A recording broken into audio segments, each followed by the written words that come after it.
নমস্কাৰ সকলোকে জ্ঞান একাডেমী চেনেলটোলৈ পুনৰবাৰ স্বাগতম কৰিছোঁ 2026ত ইলেকশ্যনৰ পিছত গম পাই চাগে প্ৰায় কিমান লাখ দিব 2 লাখ চাকৰিৰ প্ৰতিশ্ৰুতি দিছে যে 2 লাখ চাকৰি দিয়া হ'ব তাৰে ভিতৰত আপোনালোকৰ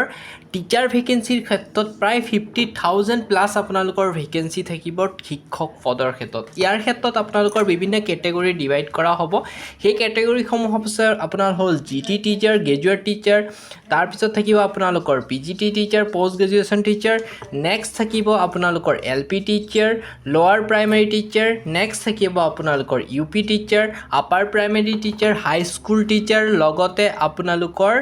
এইচএছ টেট পাছ কৰা সকলে হাই সেকেন্ডাৰী লেভেলৰ টিচাৰ ভেকেন্সি ঠিক আছে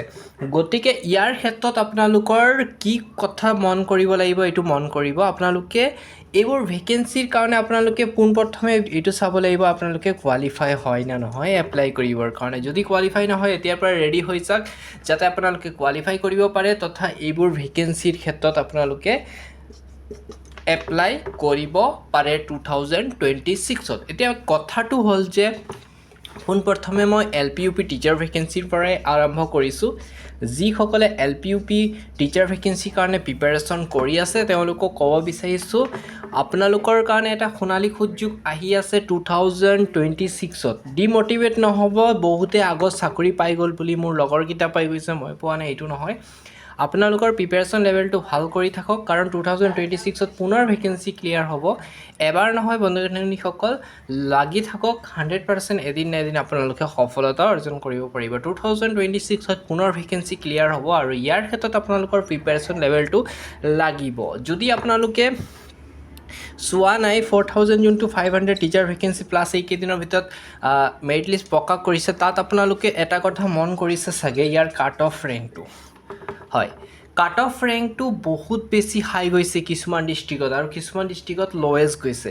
সেই কাট অফৰ ওপৰত ডিপেণ্ড কৰি পেলাই আপোনালোকৰ টেটৰ মাৰ্কটো তেনেধৰণে ওলাব লাগিব তেতিয়াহে আপোনালোকে কি কৰিব লাগিব পাৰিব কোৱালিফাই কৰিব পাৰিব ঠিক আছে এলপি ইউপি টিচাৰ ভেকেন্সিত মানে টিচাৰ হিচাপে আপোনালোকে নিযুক্তি লাভ কৰিব পাৰিব ইয়াৰ ক্ষেত্ৰত আপোনালোকে যদি টেট কোৱালিফাই কৰি দেখিছে বহুতো কেণ্ডিডেট আছে টেট কোৱালিফাই কৰি আপোনালোকে চাকৰিটো লাভ কৰিব পৰা নাই ৰিজনটো আপোনালোকৰ ডিষ্ট্ৰিক্ট চিলেকশ্যনৰ ক্ষেত্ৰত কিছুমান ভুল কৰে কেণ্ডিডেটসকলে ডিষ্ট্ৰিক্ট চিলেকশ্যনৰ ক্ষেত্ৰত একদম সাৱধানতা অৱলম্বন কৰিব এনেধৰণৰ ডিষ্ট্ৰিক্ট দিব আপোনালোকৰ পাৰ্চেণ্টেজৰ লগত মেচ কৰিছে যাতে ঠিক আছে নেক্সট আপোনালোকৰ জিটি আৰু পিজিটি টিচাৰৰ ক্ষেত্ৰত মই কৈ দিব বিচাৰিছোঁ যিসকলে পিজিটি পোষ্ট গ্ৰেজুৱেশ্যন আৰু জিটি গ্ৰেজুৱেশ্যন টিচাৰৰ কাৰণে এতিয়ালৈকে প্ৰিপাৰেশ্যন কৰি আছে তেওঁলোকে কৈ দিব বিচাৰিছোঁ তেওঁলোকে মোক কমেণ্টো কৰিছিলে কিছুমান কেণ্ডিডেটে দাদা টেট কাম ৰিক্ৰুটমেণ্ট 2.0 হ'ব নেকি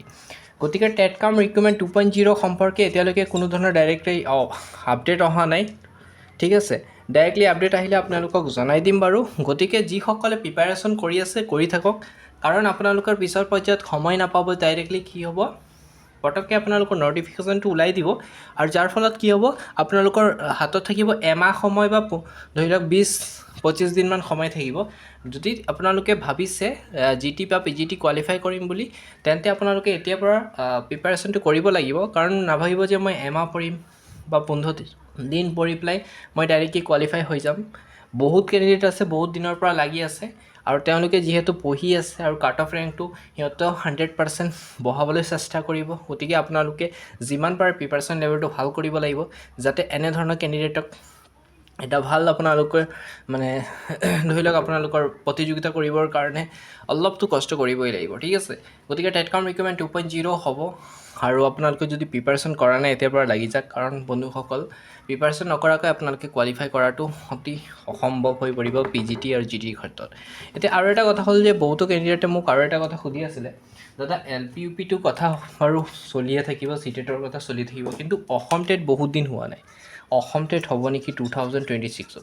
গতিকে আমি এটা গ্ৰুপৰ ফালৰ পৰা এটা সৰুকৈ আপডেট পাইছিলোঁ যে 2026ত অসম টেট হ'ব বুলি কিন্তু ফাইনেলাইজ হোৱা নাই যে 2026ত খাটাংকৈ অসম টেট হ'বই যে 26ত নহ'লে 2027ত হোৱা চান্সেছ আছে গম পাই চাগে স্পেচিয়েল আছাম টেটৰ হৈ গৈছে কিছুমান ডিষ্ট্ৰিক্টত আছিলে আৰু এতিয়া কথাটো হ'ল যে অসমত অসম টেটটো পুনৰ মানে প্ৰায় 5 বছৰ মানেই হৈ গৈছে এতিয়ালৈকে হোৱা নাই গতিকে অপেক্ষা কৰক আৰু কেইদিনমান আৰু আপোনালোকে যিমান পাৰে অলপ প্ৰিপাৰেশ্যনটো কৰি থাকোঁ এতিয়াৰ পৰা কাৰণ 2026ৰ পিছত যোনটো আছাম টেট হ'ব ইয়াৰ আপোনালোকে কুৱেশ্যন পেটাৰ্ণবোৰ একদম ইজি নাথাকে মই বাৰে বাৰে কৈছোঁ কুৱেশ্যন পেপাৰবোৰ আগৰ তুলনাত বহুত বেছি এডভান্স লেভেলৰ থাকিব আগৰ আপোনালোকে যদি অসম টেটৰ পেপাৰ চোৱা নাই এটা কাম কৰিব ৱেবছাইট আমাৰ ৱেবছাইটত আছে বা আপোনালোকে গুগলত গৈ পেলাই Assam TET old question paper বুলি মাৰিলেও আপোনালোকে বিভিন্ন ৱেবছাইট পাব তাৰ পৰা আপোনালোকে এটা কাম কৰিব কুৱেশ্যন পেপাৰবোৰ ডাউনলোড কৰি পেলাই ধুনীয়াকৈ চাব এনালাইচিছ কৰিব ডাটাবোৰ এনালাইচিছ কৰাৰ পিছত আপোনালোকে প্ৰিপাৰেশ্যন ষ্টাৰ্ট দিব পাৰিব আৰু যিসকলে টেট কাম ৰিক্ৰুইটমেণ্টৰো প্ৰিপাৰেশ্যন কৰি আছে ঠিক আছে তেওঁলোককো কৈ দিব বিচাৰিছোঁ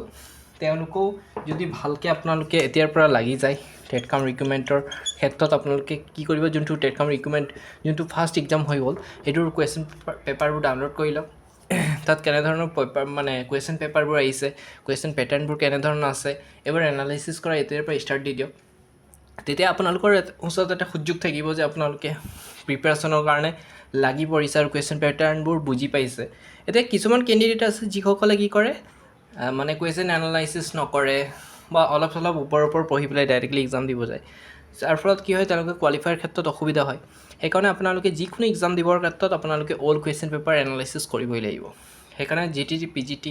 আছাম টেট বা আপোনালোকৰ চি টেট বা আপোনালোকৰ টেট কাম ৰিক্ৰুইটমেণ্টৰ ক্ষেত্ৰত যিকোনো এক্সাম দিব যদি যায় আপোনালোকৰ অল্ড কুৱেশ্যন পেপাৰ এনালাইচিছ কৰাটো অত্যন্ত আৱশ্যক তেতিয়া কি হ'ব আপোনালোকে যদি পেটাৰ্ণটো গম পায়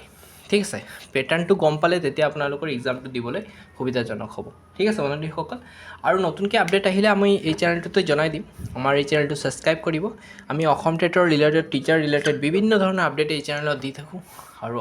যিকোনো নতুন আপডেট আহিলে আপোনালোকক জনাই দিম মুঠতে এই চেনেলটো ছাবস্ক্ৰাইব কৰক যাতে আপডেটবোৰ আপোনালোকে পাই থাকিব পাৰে ঠিক আছে ইমানেকৈ সামৰণি মাৰিছোঁ আৰু নেক্সট ভিডিঅ'ত মই আপডেট পালে আপোনালোকক জনাই দিম আৰু ৰেডি হৈ যাওক বেষ্ট অফ লাক আপোনালোকৰ প্ৰিপাৰেশ্যনটোৱে এতিয়াৰ পৰা ষ্টাৰ্ট দি দিয়ক ধন্যবাদ